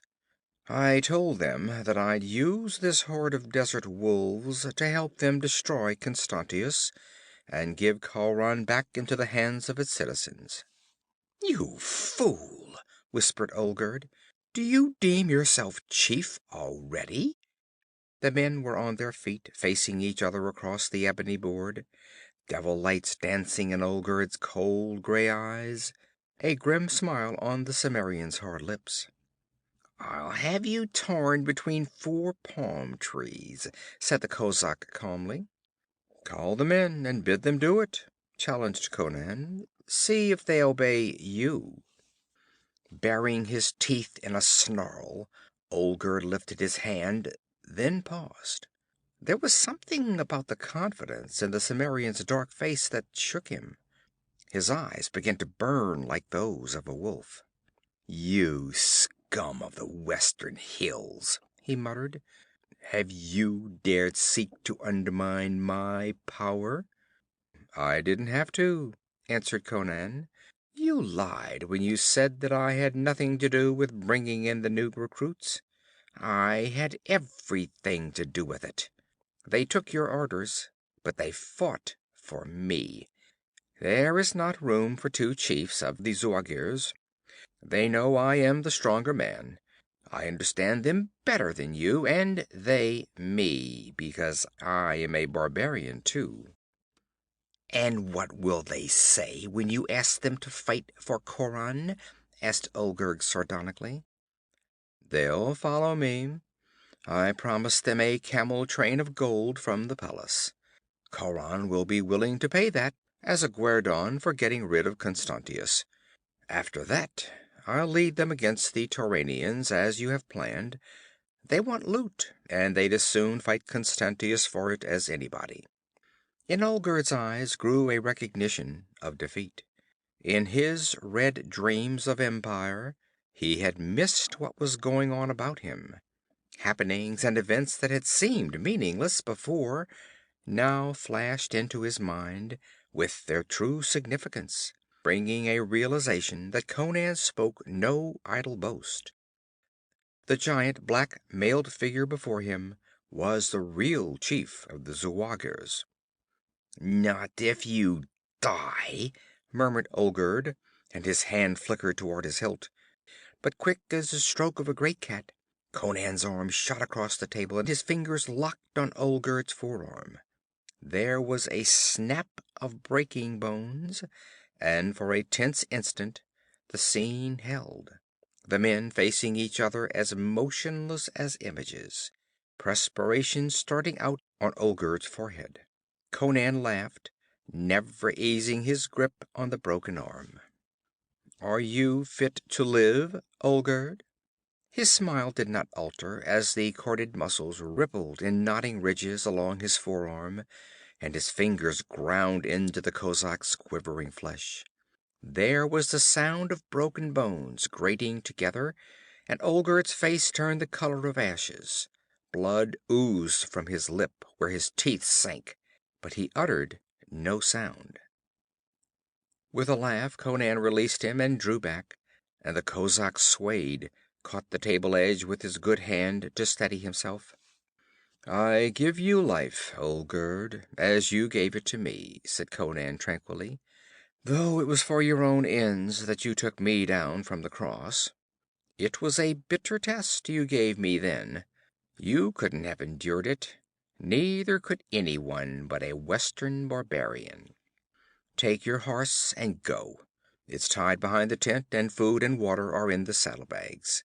None will see you going, but go quickly. There's no room for a fallen chief on the desert. If the warriors see you, maimed and deposed, they'll never let you leave the camp alive." Olgerd did not reply. Slowly, without a word, he turned and stalked across the tent, through the flapped opening. Unspeaking, he climbed into the saddle of the great white stallion that stood tethered there in the shade of a spreading palm tree, and, unspeaking, with his broken arm thrust in the bosom of his khalat, he reined the steed about and rode eastward into the open desert, out of the life of the people of the Zuagir.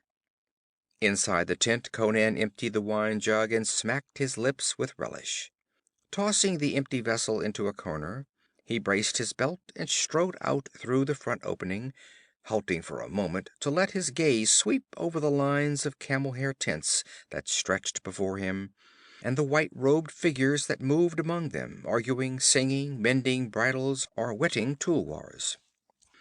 He lifted his voice in a thunder that carried to the farthest confines of the encampment. "Aye, you dogs! Sharpen your ears and listen. Gather around here. I have a tale to tell you." End of chapter 4. Chapter 5. The Voice from the Crystal. In a chamber in a tower near the city wall, a group of men listened attentively to the words of one of their number. They were young men, but hard and sinewy, with a bearing that comes only to men rendered desperate by adversity. They were clad in mail shirts and worn leather, swords hung at their girdles. "I knew that Conan spoke the truth when he said it was not Taramis," the leader exclaimed. "For months I have haunted the outskirts of the palace, playing the part of a deaf beggar. At last I learned what I had believed, that our queen was a prisoner in the dungeons that adjoin the palace. I watched my opportunity and captured a Shemitish jailer, knocked him senseless as he left the courtyard late one night, dragged him into a cellar nearby, and questioned him. Before he died, he told me what I have just told you, and what we have suspected all along, that the woman ruling Khauran is a witch. Salome. Taramis, he said, is imprisoned in the lowest dungeon. This invasion of the Zuagirs gives us the opportunity we sought. What Conan means to do, I cannot say. Perhaps he merely wishes vengeance on Constantius. Perhaps he intends sacking the city and destroying it. He is a barbarian, and no one can understand their minds. But this is what we must do: rescue Taramis while the battle rages. Constantius will march out into the plain to give battle. Even now his men are mounting. He will do this because there is not sufficient food in the city to stand a siege. Conan burst out of the desert so suddenly that there was no time to bring in supplies, and the Cimmerian is equipped for a siege. Scouts have reported that the Zuagirs have siege engines, built undoubtedly according to the instructions of Conan, who learned all the arts of war among the western nations. Constantius does not desire a long siege, so he will march with his warriors into the plain, where he expects to scatter Conan's forces at one stroke. He will leave only a few hundred men in the city, and they will be on the walls and in the towers commanding the gates. The prison will be left all but unguarded. When we have freed Taramis, our next actions will depend upon circumstances. If Conan wins, we must show Taramis to the people and bid them rise. They will. Oh, they will. With their bare hands they are enough to overpower the Shemites left in the city and close the gates against both the mercenaries and the nomads. Neither must get within the walls. Then we will parley with Conan. He was always loyal to Taramis. If he knows the truth and she appeals to him, I believe he will spare the city. If, which is more probable, Constantius prevails and Conan is routed, we must steal out of the city with the queen and seek safety in flight. Is all this clear?"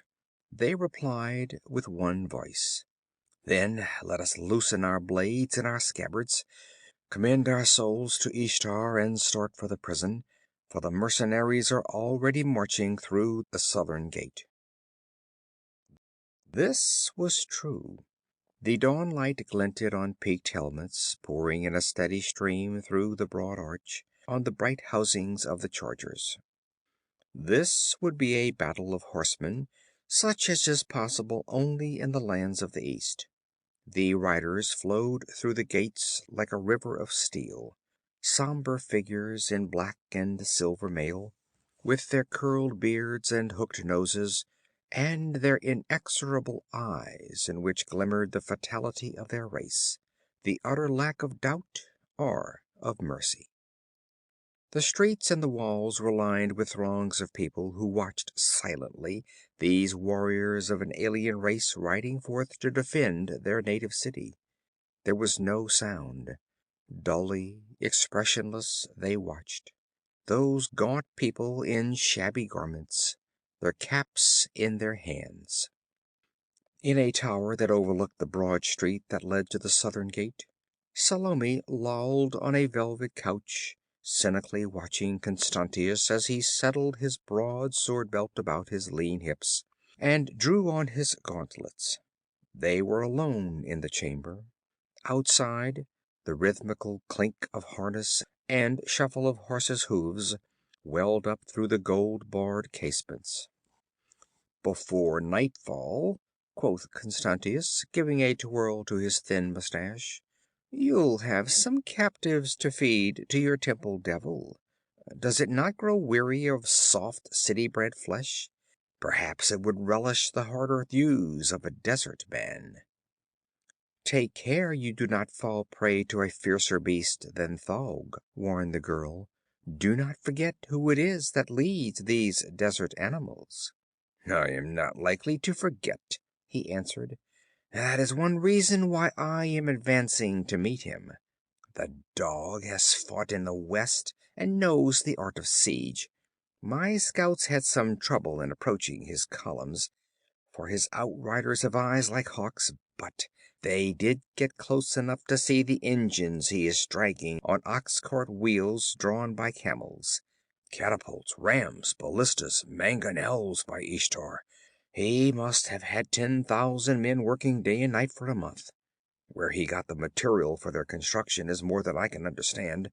Perhaps he has a treaty with the Turanians and gets supplies from them. Anyway, they won't do him any good. I've fought these desert wolves before. An exchange of arrows for a while, in which the armor of my warriors protects them. Then a charge, and my squadrons sweep through the loose swarms of the nomads, wheel and sweep back through, scattering them to the four winds. I'll ride back through the south gate before sunset, with hundreds of naked captives staggering at my horse's tail. We'll hold a fete tonight in the great square. My soldiers delight in flaying their enemies alive. We will have a wholesale skinning, and make these weak-kneed townsfolk watch. As for Conan, it will afford me intense pleasure, if we take him alive, to impale him on the palace steps." "Skin as many as you like," answered Salome indifferently. "I would like a dress made of human hide, but at least 100 captives you must give to me, for the altar and for Thaug." "It shall be done," answered Constantius, with his gauntleted hand brushing back the thin hair from his high, bald forehead, burned dark by the sun. "For victory and the fair honor of Taramis," he said sardonically, and taking his visored helmet under his arm, he lifted a hand in salute and strode clanking from the chamber. His voice drifted back, harshly lifted in orders to his officers. Salome leaned back on the couch, yawned, stretched herself like a great supple cat, and called, "Zang!" A cat-footed priest, with features like yellowed parchment stretched over a skull, entered noiselessly. Salome turned to an ivory pedestal on which stood two crystal globes, and taking from it the smaller, she handed the glistening sphere to the priest. "Ride with Constantius," she said. "Give me the news of the battle. Go." The skull-faced man bowed low, and hiding the globe under his dark mantle, hurried from the chamber. Outside in the city there was no sound except the clank of hoofs and, after a while, the clank of a closing gate. Salome mounted a wide marble stair that led to the flat, canopied, marble battlemented roof. She was above all other buildings in the city. The streets were deserted. The great square in front of the palace was empty. In normal times folk shunned the grim temple which rose on the opposite side of that square, but now The town looked like a dead city. Only on the southern wall and the roofs that overlooked it was there any sign of life. There the people massed thickly. They made no demonstration, did not know whether to hope for the victory or defeat of Constantius. Victory meant further misery under his intolerable rule. Defeat probably meant the sack of the city and red massacre. No word had come from Conan. They did not know what to expect at his hands. They remembered that he was a barbarian. The squadrons of the mercenaries were moving out into the plain. In the distance, just this side of the river, other dark masses were moving, barely recognizable as men on horses. Objects dotted the farther bank. Conan had not brought his siege engines across the river, apparently fearing an attack in the midst of the crossing, but he had crossed with his full force of horsemen. The sun rose and struck glints of fire from the dark multitudes. The squadrons from the city broke into a gallop. A deep roar reached the ears of the people on the wall. The rolling masses merged, intermingled. At that distance it was a tangled confusion in which no details stood out. Charge and countercharge were not to be identified. Clouds of dust rose from the plains under the stamping hoofs, veiling the action. Through these swirling clouds masses of riders loomed, appearing and disappearing, and spears flashed. Salome shrugged her shoulders and descended the stair. The palace lay silent. All the slaves were on the wall, gazing vainly southward with the citizens. She entered the chamber where she had talked with Constantius, and approached the pedestal, noting that the crystal globe was clouded, shot with bloody streaks of crimson. She bent over the ball, swearing under her breath. "Zang!" she called. "Zang!"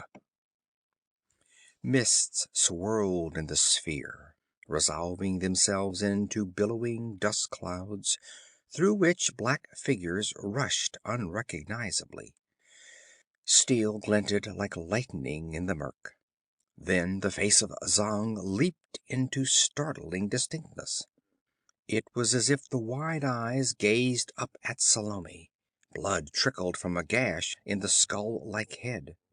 The skin was gray with sweat-runneled dust. The lips parted, writhing. To other ears than Salome's, it would have seemed that the face in the crystal contorted silently.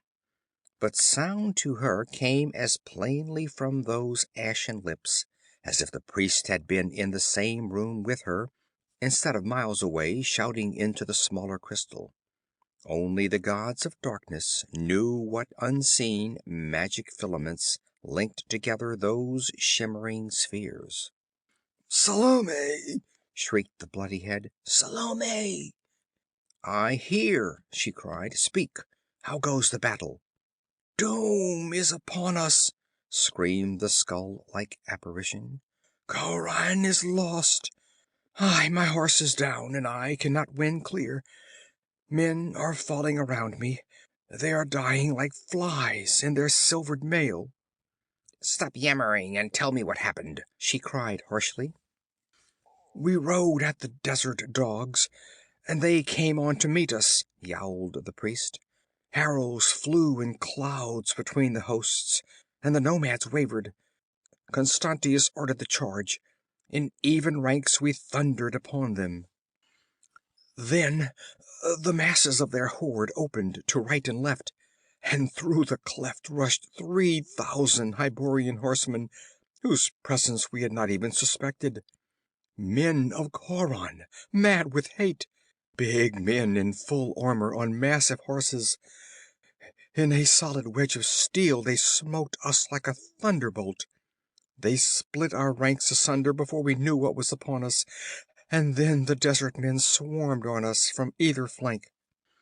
They have ripped our ranks apart, broken and scattered us. It is a trick of that devil Conan. The siege engines are false, mere frames of palm trunks and painted silk that fooled our scouts who saw them from afar. A trick to draw us out to our doom. Our warriors flee. Kumbanigash is down. Conan slew him. I do not see Constantius.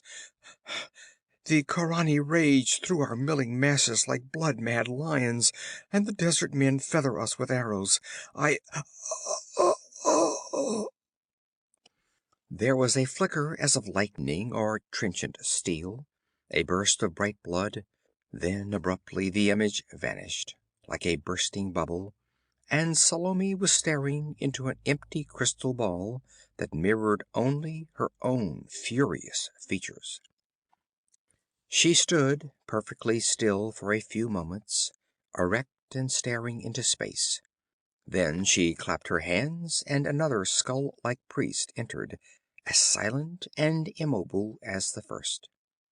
Constantius is beaten, she said swiftly. We are doomed.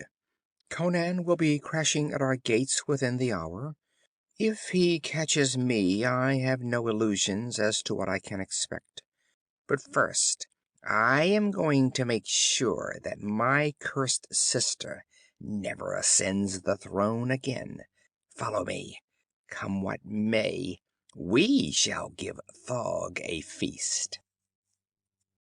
As she descended the stairs and galleries of the palace, she heard a faint, rising echo from the distant walls. The people there had begun to realize that the battle was going against Constantius. Through the dust clouds, masses of horsemen were visible, racing toward the city. Palace and prison were connected by a long, closed gallery, whose vaulted roof rose on gloomy arches. Hurrying along this, the false queen and her slave passed through a heavy door at the other end that let them into the dim recesses of the prison. They had emerged into a wide arched corridor at a point near where a stone stair descended into the darkness. Salome recoiled suddenly, swearing.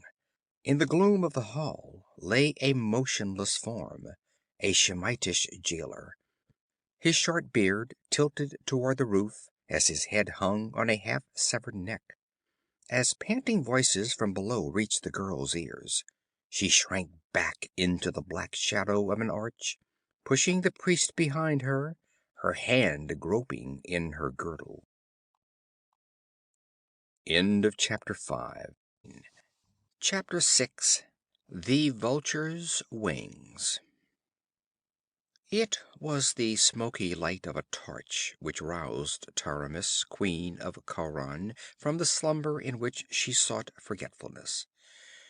Lifting herself on her hand, she raked back her tangled hair and blinked up, expecting to meet the mocking countenance of Salome, malign with new torments. Instead, a cry of pity and horror reached her ears. "Taramis, oh my queen!" The sound was so strange to her ears that she thought she was still dreaming.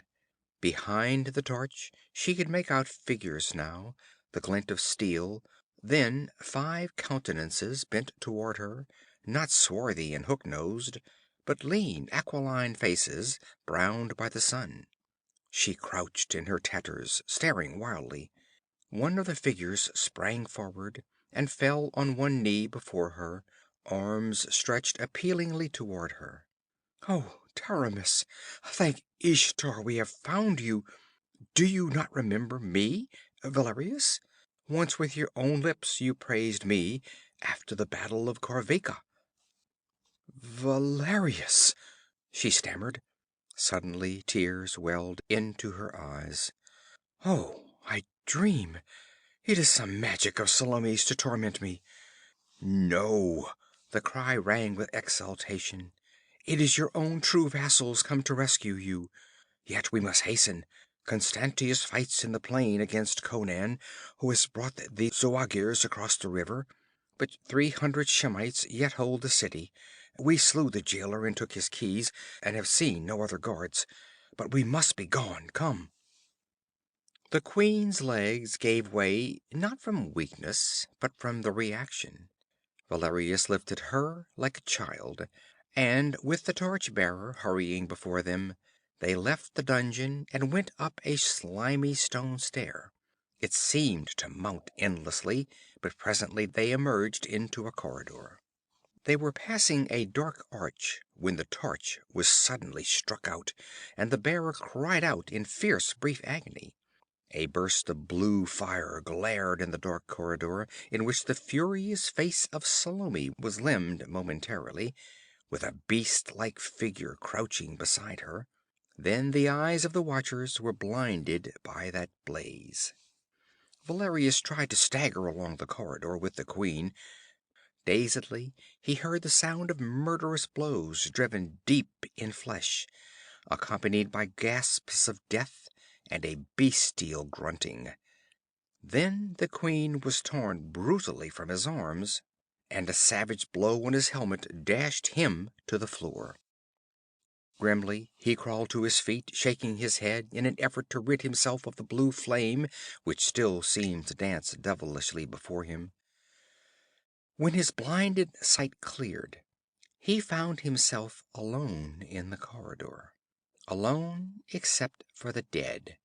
His four companions lay in their blood, heads and bosoms cleft and gashed. Blinded and dazed in that hell-born glare, they had died without any opportunity of defending themselves. The queen was gone.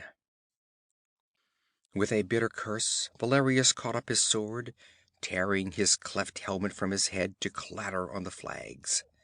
Blood ran down his cheek from a cut in his scalp. Reeling, frantic with indecision, he heard a voice calling his name in desperate urgency. "Valerius! Valerius!" He staggered in the direction of the voice, and rounded a corner just in time to have his arms filled with a soft, supple figure which flung itself frantically at him. "Ivga, are you mad?" "I had to come," she sobbed. "I followed you, hid in an arch of the outer court.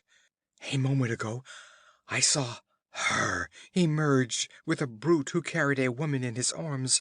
I knew it was Taramis, and that you had failed.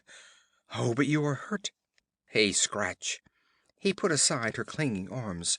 "Quick, Ivga, tell me which way they went." "They fled across the square toward the temple." He paled. "Ishtar! Oh, the fiend! She means to give Taramis to the devil she worships. Quick, Ivga! Run to the south wall where the people watch the battle. Tell them that their real queen has been found, that the impostor has dragged her to the temple. Go!" Sobbing, the girl sped away, her light sandals pattering on the cobblestones, and Valerius raced across the court, plunged into the street, dashed into the square upon which it debouched, and ran for the great structure that rose on the opposite side.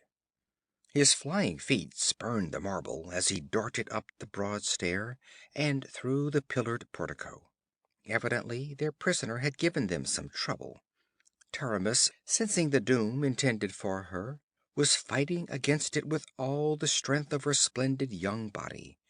Once she had broken away from the brutish priest, only to be dragged down again. The group was halfway down the broad nave, at the other end of which stood the grim altar, and beyond that the great metal door, obscenely carven, through which many had gone, but from which only Salome had ever emerged. Taramis's breath came in panting gasps. Her tattered garment had been torn from her in the struggle.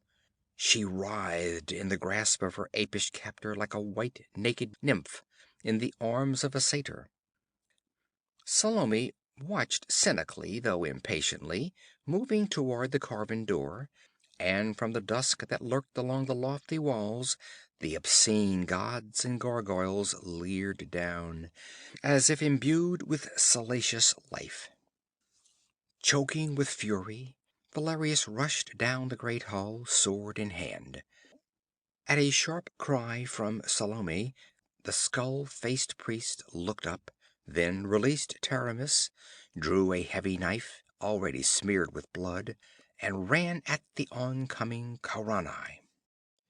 But Cutting down men blinded by the devil's flame loosed by Salome was different from fighting a wiry young Hyborian afire with hate and rage. Up went the dripping knife, but before it could fall, Valerius's keen, narrow blade slashed through the air, and the fist that held the knife jumped from its wrist in a shower of blood. Valerius, berserk, slashed again and yet again before the crumpling figure could fall. The blade licked through flesh and bone. The skull-like head fell one way, the half-sundered torso the other. Valerius whirled on his toes, quick and fierce as a jungle cat, glaring about for Salome. She must have exhausted her fire dust in the prison. She was bending over Taramis, grasping her sister's black locks in one hand, and in the other lifting a dagger. Then, with a fierce cry, Valerius's sword was sheathed in her breast with such fury that the point sprang out between her shoulders. With an awful shriek, the witch sank down, writhing in convulsions, grasping at the naked blade as it was withdrawn, smoking and dripping. Her eyes were inhuman. With a more than human vitality she clung to the life that ebbed through the wound that split the crimson crescent on her ivory bosom.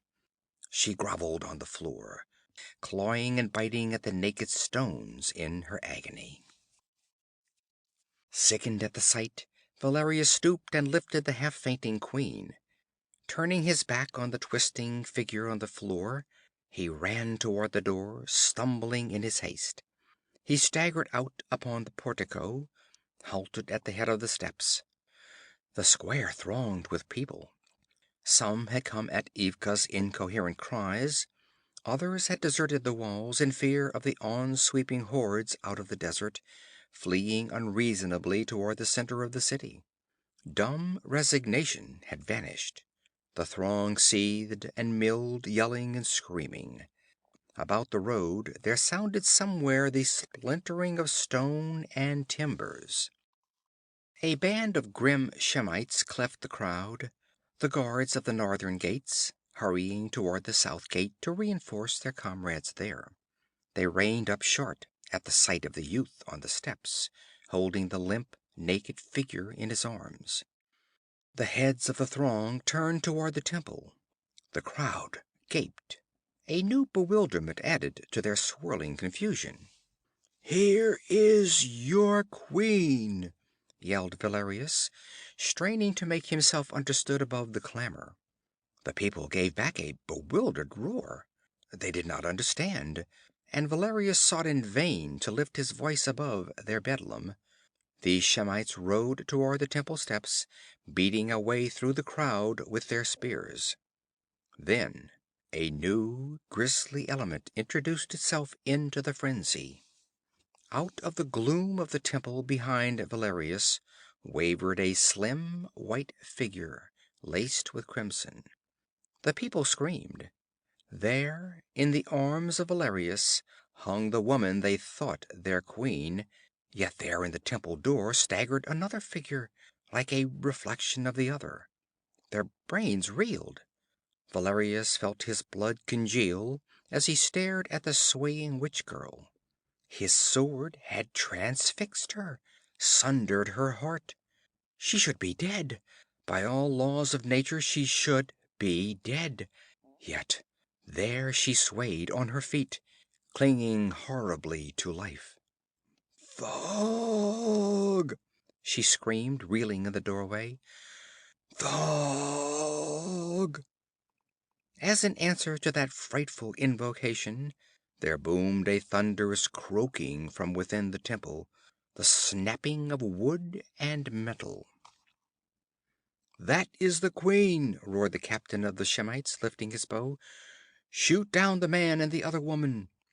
But the roar of a roused hunting pack rose from the people. They had guessed the truth at last, understood Valerius's frenzied appeals, knew that the girl who hung limply in his arms was their true queen. With a soul-shaking yell, they surged on the Shemites, tearing and smiting with tooth and nail and naked hands, with the desperation of hard-pent fury loosed at last. Above them, Salome swayed and tumbled down the marble stairs, dead at last. Arrows flickered about him as Valerius ran back between the pillars of the portico, shielding the body of the queen with his own. Shooting and slashing ruthlessly, the mounted Shemites were holding their own with the maddened crowd. Valerius darted to the temple door. With one foot on the threshold, he recoiled, crying out in horror and despair. Out of the gloom at the other end of the great hall, a vast dark form heaved up, came rushing toward him in gigantic frog-like hops. He saw the gleam of great unearthly eyes, the shimmering of fangs and talons. He fell back from the door, and then the whir of a shaft past his ear warned him that death was also behind him. He wheeled desperately. 4 or 5 Shemites had cut their way through the throng, and were spurring their horses up the steps, their bows lifted to shoot him down. He sprang behind a pillar, on which the arrows splintered. Taramis had fainted. She hung like a dead woman in his arms. Before the Shemites could loose again, the doorway was blocked by a gigantic shape. With affrighted yells, the mercenaries wheeled and began beating a frantic way through the throng, which crushed back in sudden galvanized horror, trampling one another in their stampede. But the monster seemed to be watching Valerius and the girl.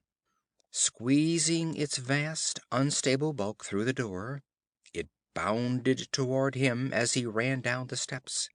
He felt it looming behind him, a giant shadowy thing, like a travesty of nature cut out of the heart of night, a black shapelessness in which only the staring eyes and gleaming fangs were distinct. Then came a sudden thunder of hoofs. A rout of Shemites, bloody and battered, streamed across the square from the south, plowing blindly through the packed throng. Behind them swept a horde of horsemen, yelling in a familiar tongue, waving red swords. The exiles returned. With them rode 50 black-bearded desert riders, and at their head a giant figure in black mail. "Conan!" shrieked Valerius. "Conan!" The giant yelled a command. Without checking their headlong pace, the desert men lifted their bows, drew, and loosed. A cloud of arrows sang across the square, over the seething heads of the multitudes, and sank feather deep in the black monster. It halted, wavered, reared, a black blot against the marble pillars. Again the sharp cloud sang, and yet again, and the horror collapsed and rolled down the steps, as dead as the witch who had summoned it out of the night of ages. Conan drew rein beside the portico, leaped off. Valerius had laid the queen on the marble, sinking beside her in utter exhaustion. The people surged about, crowding in. The Cimmerian cursed them back, lifted her dark head, pillowed it against his mailed shoulder. "By Crom, what is this? The real Taramis! But who is that yonder?" "The demon who wore her shape," panted Valerius. Conan swore heartily. Ripping a cloak from the shoulders of a soldier, he wrapped it about the naked queen. Her long dark lashes quivered on her cheeks. Her eyes opened, stared up unbelievingly into the Cimmerian's scarred face. "Conan!" Her soft fingers caught at him. "Do I dream? She told me you were dead." "Scarcely." He grinned hardly. "You do not dream. You are queen of Khauran again. I broke Constantius out there by the river. Most of his dogs never lived to reach the walls, for I gave orders that no prisoners be taken, except Constantius. The city guard closed the gate in our faces, but we burst in with rams swung from our saddles. I left all my wolves outside, except this 50. I didn't trust them in here, and these Kharani lads were enough for the gate guards. It has been a nightmare, she whimpered. Oh, my poor people. You must help me try to repay them for all they have suffered.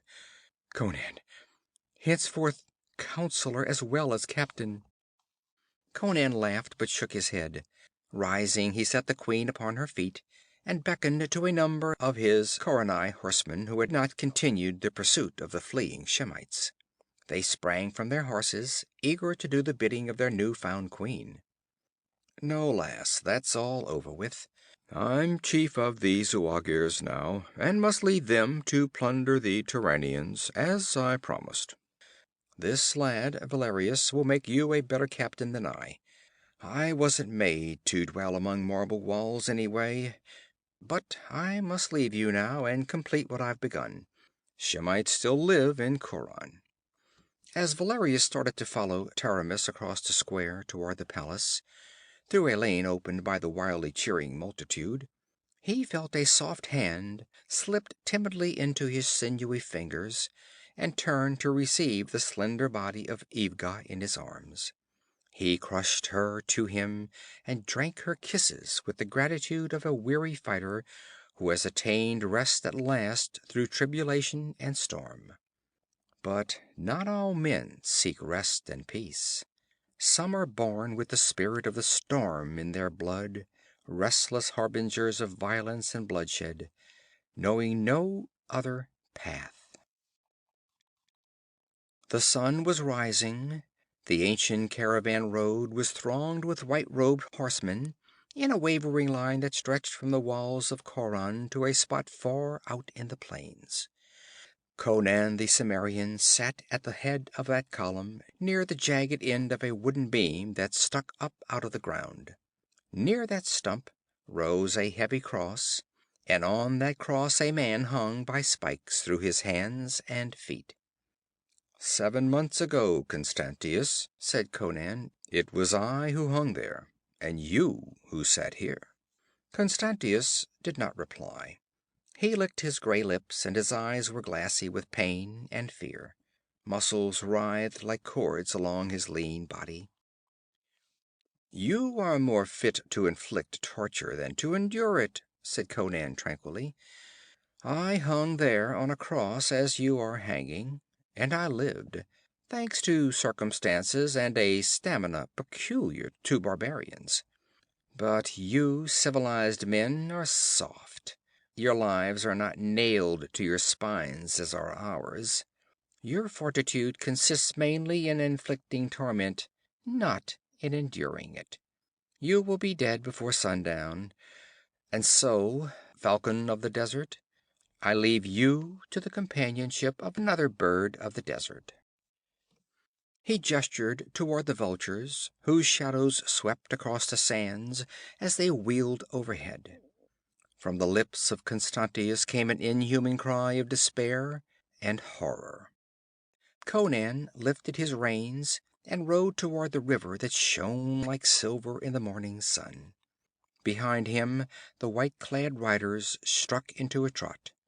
The gaze of each, as he passed a certain spot, turned impersonally and with the desert man's lack of compassion toward the cross and the gaunt figure that hung there, black against the sunrise. Their horses' hooves beat out a knell in the dust. Lower and lower swept the wings of the hungry vultures. End of chapter 6. End of A Witch Shall Be Born by Robert E. Howard.